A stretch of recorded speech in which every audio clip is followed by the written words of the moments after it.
السلام عليكم ورحمة الله وبركاته دمان داودياشينا شرفتا إيا قيمها له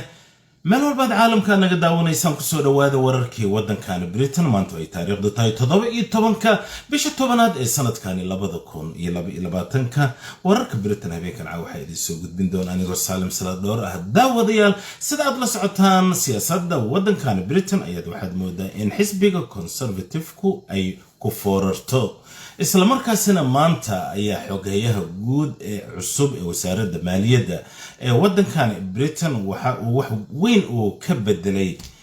budgetkii yaraa ee hore u soo gudbiyay xogayihii hore ee waddankan Britain oo shaqada laga ceeriyay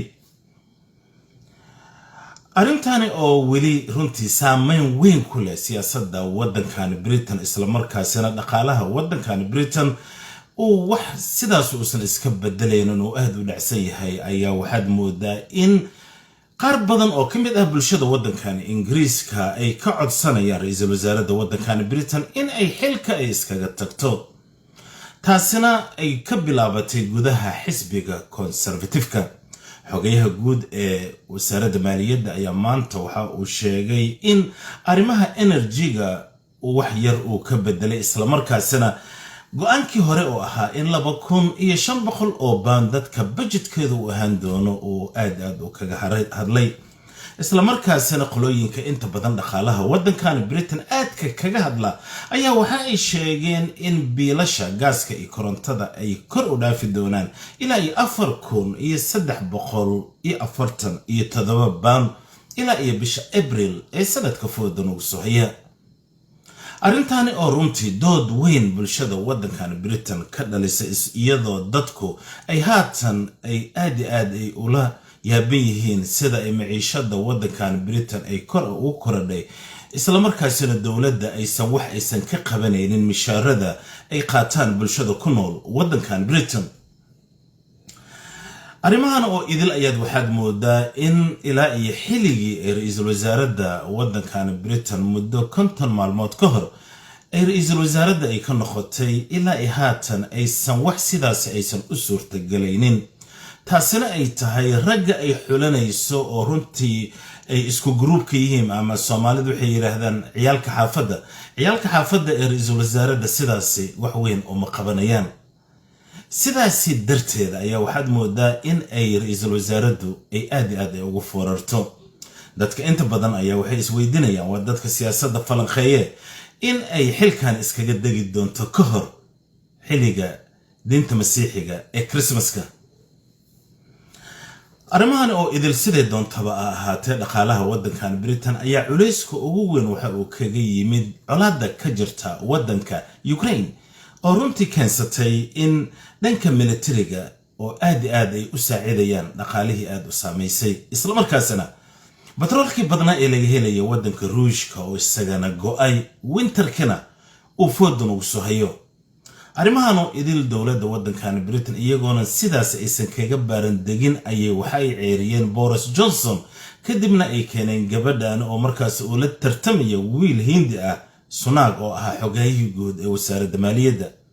intay doodaydu socotay ama doorashada ay socotay ayaa waxa uu sheegay qorshooyinka ay doonayso ay bulshada ku soo jiidanayso in laga yaabo dhaqaalaha waddankani in uu dhulka galo sidaas ayayna noqotay oo dhaqaalaha waddankani waxaad moodaa inuu aad u ciirayo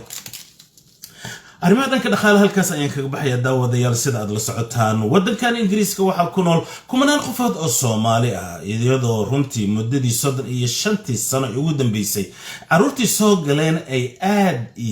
ay runtii ay haatan da'dooda ay gaartay xilligii guurka oo 25 sano iyo in ka badan qaar badan oo kamid ah caruurtaasi ayaa waxa ay diideen in ay waxbarashada isii wataan isla markaasina hooyiga ay iska joogaan oo aysan haba yaraatee reerka aysan wax ku soo kordhinin iyagana aan wax isku soo kordhinin sidaas darteeda waxaad moodaa in arintani dhaawac culus ay ku yeelatay Soomaalidu ku nool waddankan Ingiriiska ayaan ka hadli karaaye isla markaasina waalidiin badan oo rajo weyn ka lahaa caruurtooda aad moodaa in qalbiga ay ka ooynayaan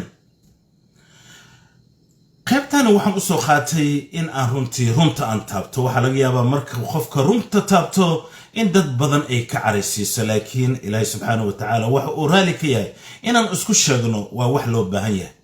caruurtani uu yaraan 25 sano da'dooda tahay isla markaasina dugsiyadii sare ka haray isla markaasina diiday inay shaqeystaan guryahana jooga hooyooyinkan ay leeyihiin caruur yaryar ayaan inoo joogta ayaa waxaa jira waxyaabo badan oo caruurtaas hurdada looga kicin karo waxaana ugu horeeya apprenticeship-yada oo aan dhowr mar aan ka hadlay laakiin si dhibaatada ugu weyn ee apprenticeship-ka ka taagan waxa weeye hooyo oo kaliya ayaa ku soo wacanaysa wiilkii wax rabay ama gabadhii wax rabtay kuma soo wacanayaan hooyada markii horeba waa ay jecleed in wiilkeeda jaamacadaha ugu waaweyn ee waddankan Ingiriiska uu ka soo baxo wiilka ama gabadha laakiin ilaa haatan waxa uu moodaa wiilkii oo 25 jir ah hooyada inay daba taagantahay oo ay ku leedahay waxaan raadinaya apprenticeship-ka hooyada ma baranayso oo wiilka iyo gabadha ayaa looga baahan yahay in ay bartaan Soomaalida hore waxa uu tiri nin soo jeeda lama kicin karo laakiin nin jiifa ayaa la kicin karaa wiil jiiftay 17 sano da'diisa markay ahayd oo haatan 25 jir ah hurdadaasi kama kici karo aad bay u adagtahay waayo hooyooyinka iyo aabooyinka badan oo guryaha burburay ee United Kingdom ku yaala ayaa inta badan wiilasha reerka waxa ay salka leeyihiin ama ay ka mid yihiin kuwa burburka hooyadii aabaha ka qayb qaatay wiilku waxa uu leeyahay aniga ma arki karo aabahay taasina waxa keenaysa inuu aabihii guriga iskaga cararo wiilku waxa uu helay fursad aad u qurux badan oo hooyadiisa maskaxda sida uu rabo u maamulan karo maamulkaas waxa uu ka bilaabanayaa inuu yiraahdo gym ayaan aadaya oo habeenkii oo dhan inuu gym ku maqnaado gym kaliya ma jiro inuu murqaha soo dhisayo ilmaha Soomaalidu aragtay mid waliba caato way raashin la'aan ma ahan jimamka marka la tago waxyaabo lagu iibiyo oo darag ayaa jiro waxyaabo edab dara ayuu ku bartaa waxa weeye sigaarkii xumaa ayay ku bartaan taasi waxay ay keentay hooygan wuxuu ku soo laabanayaa wiilkii oo tel ah oo wax sidoo u soo cabay ama sun loo soo siinay gurigii ku soo laabtay taasina ay keento hooyadana ay istiraado wiilkaaga uu daalaya wiilkaaga ma daalna wiilkaaga alaab budada iyo biyaha lagu qaso ayuu soo cabay oo wax aad ka og tahay malaha cunugaasi guriga ku dhex jiifaya ilaa 30 jir ilaa 40 jir waayo maskaxdii ma joogto jim ma jiro jimamka waxyaabo anaga aanan ogeyn ayaa lagu soo bartaa waana marka ugu horeysa aad wiilkaaga saynkiisa aad dareemayso in uu systemka uu ka baxayo waxa uu ku leeyahay hooyo aniga jim baan bilaabaya murqaha baan soo dhisaya hal sano kadib uu intaasoo budo u cabay waxa arkaysa cunugiyo xabadkiisa aad moodo xabad sagaaro oo aad u dhooban weli waayo waxna ma cuno oo wanaagsan sidii uu ku baabay odaygii la ceeriyay wiilka guriga ku joogana waa neef yar oo guriga ku jooga oo maalin walba kaaga baahan qado iyo quraac iyo casho sidaas darteeda apprenticeship-yada aan inta badan idin soo diro oo hooyooyinka ay soo wactamayaan dani sidaasi kuma jirto waayo hooyada ma ahan qofta wax baranaysa waa ay jecesha qalbiga ku haysa inuu wiilkeeda success u noqdo gabadheeda laakiinse ninka aad u oynayso uma jeedo halka aad ka oynayso oo in haddii aad geeriyoto kadib in uusan job center imeelaha dadka lagu gumaysto uu gacanta u galo haatan xoog baad leedahay hooyo odayaasha Soomaalida halka ii soo dhig waa in arintan aad wax ka qabataan wiilka guriga jooga isaga waa inuu raadsada apprenticeship-yada insha Allah linki ayaan idin soo raacinayaa newska kadib oo qofka marka uu click siiyo wax alaale wax uu jecel yahay oo horumar halkaas ayuu ka helayaa laakiin haddii aad tirahdaan hooyos in la isoo waco teleefankayga inta badan asxaab badan ay haysata inta la isoo waco la yiraahdo Salim Dhowr wiilkayga waxa uu baahan yahay engineering hooy adiga ma dhiganaysid hooyo waxa loo baahan yahay cunugaaga waxa uu GCSE-ga uu keenay levelka waxa uu keenay uu engineering uu ku tagi karo laakiin cunug GCSE-ga ku dhacay oo level aanan gaarin engineering ma sameyn karo cunug GCSE-ga ku dhacay ma aadi karo inuu noqdo dhakhtar arrimahaas oo idil hooyada Soomaaliyeed waa inay maskaxda gelisaa waxaan hooyada u soo qaadanay hooy waliba oo caalamku ku nool hooyo ayuu ku dhisan yahay sidaas darteed barnaamijyada fadlan waa idin soo gudbinaya wiilasha hala kiciya gabdhaha guryaha jooga iyaga ha apply gareen ayno wadankan ma aha wadankii la isqasbayay wadankii la isxoogayay wadankii barasharka la isaarayay laakiin samida kali aad ku leedin waxa weeye hurdada oo jiifo wiilkaasi in aysan wanaagsaneen u hurdada ka kaco wiilka qadada la siinayo quraacda la siinayo cashada la siinayo guriga dhex jiifo jiimka waxaan ku soo cabaya sigaar banaanka ku taagan timihii hooyooyinka qaarkood ayba u tidcaan waxaan arkay wiilal waaweyn subxaanallah timihii loo tidcayo sida hablihii oo kale yaa tidcaya hooyada guriga ayaaba tidcaysa ilmo yaro timo dhaadheero oo soo adduunkii kale timihii dhaadheera waa laga baxay dabadii la qaawinayay oo labada surwaal inta la geliyay la qaawinayana caalamku waa laga baxay dadkii Mareykanka bilaabay oo dabada qaawinayay waa ay daboosheen dabadooda marka hore daba sidaas kuma taal mid yar oo laf ah ay halkaas ku taal sidaas darteed hooyadu way arkaysaa wiilkeed inuu daba qaawan yahay subxaanallah hooyadu way arkaysaa wiilkeed inuu timaha tidcanayo hooyadu way arkaysaa guriga qolka markay gasho inuu cunugeeda uusan ahayn wiil caadi ah oo nolosha si wanaagsan u gudan karo wiil 27 jir ah oo inta ayuu tala galay aroos la geliyay gabadhaas waxa uu ka keenayo waa inaan isweydiinaa 30,000 40,000 20,000 oo dollar inta hal aroos lagu dhigo waa nin hore u shaqaysan waayo jiifay hooyadan waxay leedahay waari maaye war un wiilka igaga haro wiilka maxaa kaaga haray asagaaba baaba'san waxa uu dhalayana waa ay baaba'aya because wuxuu u hayo mala sidaas darteeda fadlan hooyooyinka soo wactamaya apprenticeshipkas leh wiilkayga ayaa u baahan wiilkeeda uma baahna wiilka waa inuu hurdada ka kaca oo si toos ah oo apprenticeshipka u raadsada please arintan waxa laga yaabaa inay dadka qaarkood ay xanuujiso laakiin reality-ga aan qaarada Yurub aan ku joogno way hooyo kasta way oynaysaa waxayna la oynaysaa waa waxa iyada ay samaysatay 10 ban aad adiga siisay waa kan uu daraaga ku bartay waa kan uu qamrada ku cabayo waa kan uu jid kala taagan yahay waa kan midada lagu dilayo biritan markaad weydiiso hooyo maxaa wiilkaaga lagu dilay waxay ku leedahay wiilkayga wiil fiican buu ahaa wiil fiican ma ahayn beenta waa xaraan wiilkaaga markuu jidka ka leexanayo waad ogeed waad daawanaysay adiga Soomaaliyeed ay saaray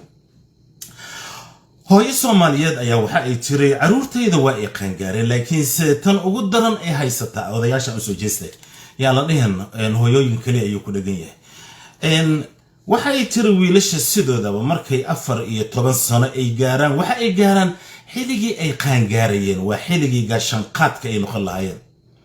markaad aragto wiilkii yara oo gaashan qaadka noqon lahaa oo la rabay in la baro nijaasada sida uu iskaga dhaqi lahaa sida uu markaasi junubka iskaga dhaqi lahaa sababta wax kale ma wiilka kaadida haduu iska dhaqin nabi maxamed sallallahu alayhi wasallam waxa uu yiri kaadida oo aan la iska meerin waxa ay leedahay cadaabul qabri waa kaadida oo kaliya waa shayga uu ugu darno wiilka laga yaabo intuu musqusha uu galo istaag uu ka soo kaadiyo oo dharkiisa soo gashto waxa ay leedahay in cadaab qabri oo qofkaas uu ku mutaysto culumadana si wanaagsan ayaa kaga dhageystay number 2 wiilka markuu qaagaarayo shahwa ayuu leeyahay hadduusan garanayna sida uu shahwadiisu iskaga dhaqi lahaa oo iskaga nadiifin lahaa oo dharka gaarto uu fahmi lahaa wiilasha 14 jir maalin kasta waxa la daawadaa waxaan yiraahdo filmo ay daawadaan ama maxaa la dhahay aniga filimada kuma fiicnay waxaan ka sheegaa badam I don't know filmihii dib ay daawadaan I don't know mid maalmahan Netflix ee dadka ay aad ku daawadaan wiilashan waxay arkayaan gabdha isdhuuqaya wiil isdhuuqaya wax isdhuuqaya qashin isdhuuqaya soo ma garan habeenka markuu saxdo uu riyoonaya yaa loo baahan yahay marka in wiilkan riyoonaya ee markaas dharkiisa haleynaya in uu isnadiifiyo waa aabbaha hooyada waxyaabahaas uma sheegi karto hooyada uma sheegi karto wiilka waxyaabaha qaarkood sida aabbaha uusan gabadha uusan ugu sheegi karin waxyaabahaas sidaas darteed aabooyinka Soomaaliyeed ilaah laga boqo wiilkaaga markuu 14 sano uu soo gaaro oo aad dareento in uu qaangaaray ama uu qaangaari rabo waa inaad u sheegtaa waxyaabaha qaarkood ee waajibka dusha ka saaran aabbaha in uu wiilkiisa u sheego wiilasha waa iska koreen sida galay la tabcay marka biyo lagu shubo waxaad arkaysaa caleemtii iska bixaysa waa uun wax koray mujada wax ay og yihiin ma laha masaajidihii la geynay galab kasto ma soo baraan waxyaabaha noocaas muhiimadda waxa wiilka in loo baro نجاسدي سيدو اسكو مير لها جنوب سيدو اسكا دقي لها نينك ونجاسة جدك السعوطة ودرك دانا بنجاسة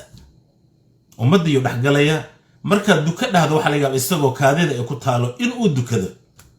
سبحان الله وحا سودن آبها ايا وحا لربا ويلاشا بانك هادليا إن ويلاشا انتو لفاديستو لاشا كيسو يرادا ورنيا هو ديس هذا شهوة كاتمادو وإنا قبيستا دارك هدي كاغارن وإنا قبيستا هدي كادكو غارتو وإنا قبيستا هداد استاكي كالسو جيركاغا داركاس إلادن كدو كنكرن هو يوينكا ديبكاس ايا هايستو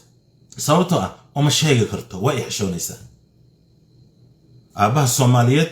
عان وحان كنا هاي إن أنقريها قادة إخرى أنت عنا السوق لقلا أما أوبر وياه أما تكسيل وياه أما بارك وفديه هون تانسكو شغله سيدا سيدرت هذا ويلشي واحد مدة وح أي لا سيهين وح أبابية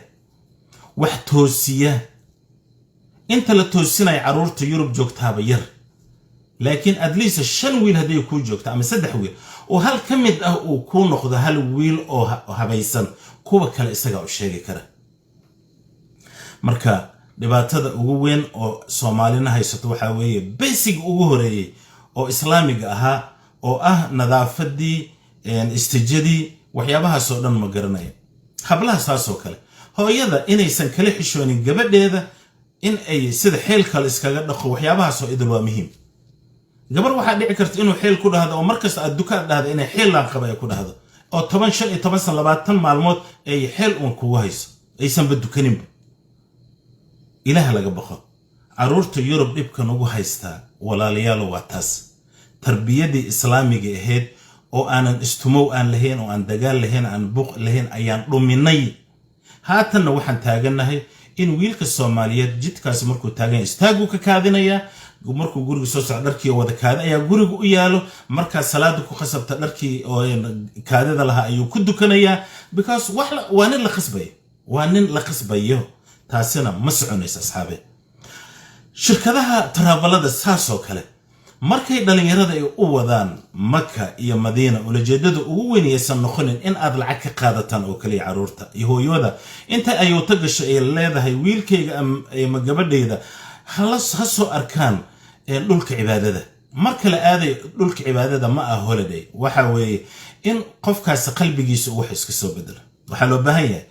ترافلك مركز لعقت انتاس اتقادتان عن عمرده ددكو كو غينو ان ودادك وضي ويهي وداد لوخد انجليزكا غرانايا اف سوماليغنا غرانايا وحساس ولايا داليرada Soomaalida boqolkiiba 99 af Ingiriisi ku hadlaan UK maanta oo dhan hadaa dhahdo nijaasi iyo kaadi iyo kan baa ka dhacday iyo waxaas afkaada ka sheegta madmadow ala ku yaqaan laakiin samarkuu qof luqada Ingiriiska ka saayo oo wadaad oo u sheego xaaladda rasmiga ah ee dhalinyarada wiilkaasi waa u dhageysanaya laakiin se wadaad weyn oo luqada Ingiriiska garanayna af Soomaali kaliya ku hadlaya ujeedada ma ahan aniga Sheikh Salim aan watay ama Sheikh Heblow ayaan watay groupkayga Sheikh baa wadaya no waxa loo baahan yahay wadaad dhalinyarada oo wado markay soo noqdaan at least hadduu 30 wado 10 kamid ay noqdaan kuba qaari noqda oo dhalinyarada kale u faa'iideyn kara laakiin samaanto dhan hada af Soomaali ku daldasho wax uu ka ogyahay mala markuu soo noqonayo waa nin holiday Makka iyo Madiina ku tagay wax uu soo kordhistana aanan jirin marka fadlan travel agency-yada qof Soomaali ah luqada Soomaaliga Ingiriiska garanaya inay wataan agency-yaasha Soomaalidu waxay ku faanaan waxyaabaha runtii aad ku la yaabka badan ay sheegay agency-yaasha Soomaalidu waxay ku faanaan warnin hiid oo mufti ah ayaan wataa aan wada dadkaad wadaysid boqolkiiba 80 waa Soomaali waa hooyo Soomaali aaba Soomaali caruur Soomaali markaas waxay ku leeyihiin waxaan teamka wadaya nin Hindi oo Pakistani ah ama nin Bangladesh ah waxaas waa sharaf daro waa waxyaabaha magaca Soomaalida baabi'iyay masaajidada Soomaalida marka tagto imaamka masaajidka wax aqrinaya wallahi fiiri haday beentada taana comment ugu soo qara mise Mareykanka ku yaalan mise Ingiriiska ku yaalan wadaadada masaajidka jooga ee Soomaalida wuxuu wataa 6 page oo af Carabi ku qoran 6 page oo af Carabi ku qoran markaad masaajidka ee khudbadii ay bilaabato af Carabi oo kaliya ayuu ku hadlaya maanta dhan wadadka masaajidka jooga oo masjidka dhistay oo dhaqaalahooda geliyay gabdhihii dahabkooda gaday oo caruurtooda ay markaasi masjidka ku xirayay waxa ay rabaan in hadday ingiriiska ay ku fiican yihiin luqadda ingiriiska loogu sheego haddii Soomaali yahayna at least qayb khudbada ka mid ah in af Soomaali laga dhigo laakiin wadaadku waxa uu isleeyahay in la yiraahdo Sheikh Hebel af Carabiga aad buu ugu wanaagsan yahay khudbada qayb ka mid ah Carabi ka dhig that's good laakiin soo bulshada dadka aan haatan la joogno ee Bangladeshka iyo Pakistanta Urdu ay dusheena ku kor akhriyaan danta waxay lagu khasabtay 30 sano ee UK joogay jamca kasta sida Urdu lagu hadlaayay in Sheikh Urduga wax uu ku hadlaayay inaan fahmayo waayo dhigaha markaas la iga gelinay qasab adeeg ku taala Soomaaliyo lacagta adiga dhiibatay masjidkii maxaa lahayd Pakistan baa leh Urdu buu ku hadlayaa yes waa uu ku saxsan yahay masjidkii Soomaalidu aan xooga iyo dhibaatada iyo rafaadka aan ku dhisnayna waxa imaanaysa in wadaadadeena ay 100 page oo Carabi intay soo qaataan Sheikh Hebel Carabiga aad u yaqaana because Masar ayuu jaamacad kaga soo baxay magaca wax ma taro dadkaaga waa in aad dhaxda u xirataa kana saartaa godka ay ku jiraan arimaha soo idil waa arimaha runtii aad noo naafeeyay haddaan Soomaalinahay culumadii af Carabiga ku faanaya mararka qaarkood hadda waxaan arkaa golaha wasiirada Soomaaliya wasiiro kamid ah khudbeynaya oo eray Ingiriis ku soo daray war adiga haddaad Europe ka timid don't show off the people in ad Ingiriiska Mareykan ka timid mudana baarlamaan Soomaali baa af Soomaali ku hadal xaflado ayaa waxa jiro madaxda wadankan lagu soo dhaweeyo markay Soomaaliya ka yimaadaan dhalinyarada soo istaagay kulli nin kasta wuxuu af Ingiriis ku hadlay Ingiriis wiilka dhashaa ku hadlaya gabadha dhashaa ku hadlaysa laba jirtiya ku hadlayso adiga ma lagaaga baahna aaba afkaaga inaad ceshataa marka qolooyinkan waxbarashada loo tago ayaa waxay yiraahdaan caruurtiina bara af Soomaaliga unugaaga bara af Soomaaliga luqadan Ingiriiska asaga si caadi u baran doona marka arimaha soo idil asxaabay waxaan u soo qaatay falxumada lagu haysata qaaradda Yurub caruurtiina luqadda Soomaaliga total aysan garanaynin waayo hooyo kasta waxay leedahay unugayga af Ingiriiska sida uu ka saay af Hollandeeska wariyaa kaaga baahan afkaaga hooyada faanaysa oo loo baahan inay faanto ay platformka ay soo korto waa hooyada caruurteeda af Soomaaliga intay barto oo dad markay yimaadaan ee la doonay in sir la kala qarsado af Soomaali kula hadasho laakiin sirta markaa rabto inaad qarsato oo af Ingiriis ku hadasho dadka Ingiriis kula garanay no one interested qof kaaga baahan male hadda ka hor sheekay yaraan raba inaan ku soo gabagabo warka birta habeenkan caawa wiil aan dhalay ayaa jaamacad wuxuu aaday magaalada Bournemouth runtii waa sheekay yar oo aad u khafiifa wiilka ay saaxiibadiin af Urdu ayuu ku hadlaa hooyadiisa markay soo wacdo af Urdu ayuu kula hadlaa dhag wiilkayga mararka qaarkood wuu dareemaa in asaga wax laga sheegayo because wiil Soomaali hindida black leh oo tahay adeeg maalinta dambe asaga hooyadiisu soo wacay hooyo hay labada xabba of Soomaali uu ka saay ku hadlay ninka saaxiibkiisu ki Urdugu wax carooday wuxuu yiri warniyo dhageys aday marka hooyada la hadlayso what you talk about markaasuu keega wuxuu yiri what you talk about adiga naftigaada marka hooyada la hadlayso waa maxal luqadad ku hadlayso Urdu anigana keega Soomaali ku hadlay means sharafta kaliya loo baahay waxa weey qofka inuu sirtiisa afkiisa hooyo uu ku qarsan karo wiilkaaga la hadlaysa trainer la saaray af Ingiriis ku hadla asaga namkiisa burbur iska ah what I do sinisbiri TikTok wax look bulshada kula nool aad treenka iyo baska la saaran tahay waaba dad British ah luqadda ka ayaga u dhashay adiga at least kaaga ku hadal adiga codkaaga hoos u dhiganay dhibaatada Soomaalida laga sheegay qeylada badan inay iska tartiibaan Soomaali ku sheekaystaan in sharaf badan ayaga naftigooda they respect you shaqad bilowda maalinta jimcada waxa la salaada marka la gaaro waa soo dukanaya they respect you laakiin markii salaada la gaaro adiga muslimkeed qaar kamid ah dadka company aad la shaqeeysan ay shaqada ka tagaan salaad aadaan oo cadaanka dhahan wari adiga maxad soo dukanaysa ku dhaha no I'm not practice Muslim what means practice Muslim salaad waa ku waajib asxaabi mararka qaarkood arimaha bulshada markaad ka hadlayso wallahi alcadin qalbigaad ka weysa waayo waxaana ummad runtii dhinaca waliba ka burburay sida burburka Soomaaliya u dhacay dhinaca waliba ka burburnay caruurtii aan ka burburnay haweenkii aan ka burburnay raggiyaan ka burburnayn noloshiyaan naga burburtay waxaan taagannahay nolol qayaali ah oo la yiraahdo TikTok Somali TikTok wax kale ma baniyo lifekeena dhan waxaan ku soo koobnay in aan TikTok noqono waxaad arkaysaa wiil yar iyo gabar yar oo lagu abaabinayo inay TikTok dhex taagnaadaan wiilkaas markuu weynaado TikTok ku noqona teeda ka ilmaha TikTok xitaa haday diin iyo tartan quraan waxaas ahlay ma aha waa waxyaabaha fadeexada siib hadda alxamdulillah waxaad moodaa caruurta Yurub aan ku hayno iyo kuwa Soomaali joogto kuwa Yurub ku hayna aad wanaagsan subhanallah hooyada Soomaaliyeed ha fikirto odayaasha hal celiyo ilaa ay caruurta siiba wiilasha ay ka baxayaan xiliga qangaarka xiligaad ceerinaysan ragga at least waa xiligii ugu darneyd oo ay wiilasha qangaarayeen subhanallah waa laga qurux badan yahay odayga Soomaaliyeed xitaa hadii bax lagu yiraahdo oo black bag-ga banaanka la dhigo kadib hadii boolis lagu waco oo 99 lagu jiida taas waaba arin kale laakiin hooyada Soomaaliyeed xitaa hadii markaas aad is yara adkaysido aad u qoqosasho at least flower u soo gado barfuun u soo gado marka yar careysan tahay maaragtay jikada dhinaceeda kala gal dhinac basasha ka jarjar dhinac bataatiga uga jarjar la qosol oo heesa badan oo waxa jira oo fanaaniin cusub ah fanaaniintii hore erayada aad quruxda badda marka xaajiyaasha waxa laga baahan yahay inay hablaha u qoqosalaan gabdhaheena qosol u baahan yihiin qosol ma helaan waxa la yiraahdaa ragga Soomaalida romantic ma waayo gurigu ka baxa barfuun soo gaday waa arka barfuunkiyo sal ah iyo shoobi sadar ku soo arka war waa shaqi tababar dhalinyaro barfuun gabadh soo qabay wallahi inta barfuunada hada wajida barfuun xaajada markay xariisata kana kala u keenay waa iska raqiis is easy waa in la xisaabtama gift keena flower soo gad barfuun soo gad oo qasal haysi xasan ahmed samatar iyo maxal lahaay maxamed Suleymaan tabic ilaahay una xadid muusiga la diidan yahay laakiinse hadaan erayo qurux badan aan ku dhaho gabadha iyadoo eray ah gabaygu la mid yahay hadduu beerka qayb sababar baan adig ku siin lahaa wadnahayga waan ku bixin lahaa waxyaabaha soo idil maalin kasta aad maqashaa u hees inanta hooyada Soomaaliyeed ma weynaanayso haddii aad adigu sheekaysa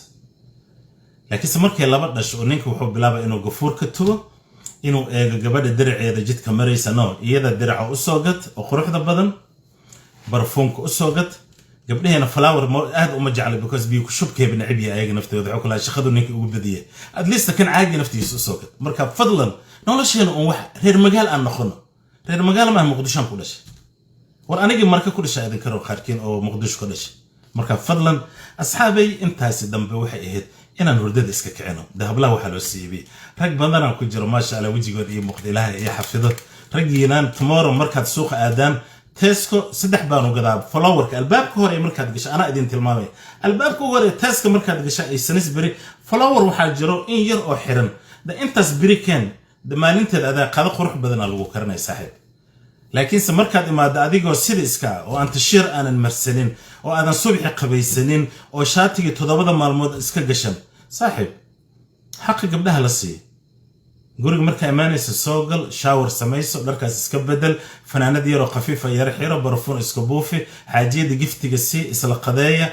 qadada adiga ha bilaaban iyada afka u gali means at least romantic limaada ma sirta idin sheega asxaabi habeenka caawa wararka wadanka Britain halkaas ay ku soo gabagabeen maanta taariikhdu 17 bisha tobanaad ee sanadkan 2020 halkaas ayaa kaga baxaya haddii Ilaahay subhanahu wa ta'ala waraal ku noqdo isbedelada dhanka siyaasadda waa isku soo noqon doona arrimaha bulshada aad bay muhiim u tahay qofkii daneynaya inuu igala qayb galo arrimaha bulshada dhibkay gabdhaha ay sheeganayaan waa u badan yahay ragga intay sheeganayaan ragga markay caroodaan waxay leeyihiin aan Muqdisho u socday 18 jir 16 jir waa sabeynaya laakiin soo laga macaya kuwa dhashay oo London jooga ama New York jooga ayay mas'uuliyad ay ka saaran tahay waxaan isku dhaafnaa waa aniga Saalim Dhowr ah wabillahi tawfiiq assalamu alaykum wa rahmatullahi wa barakatuh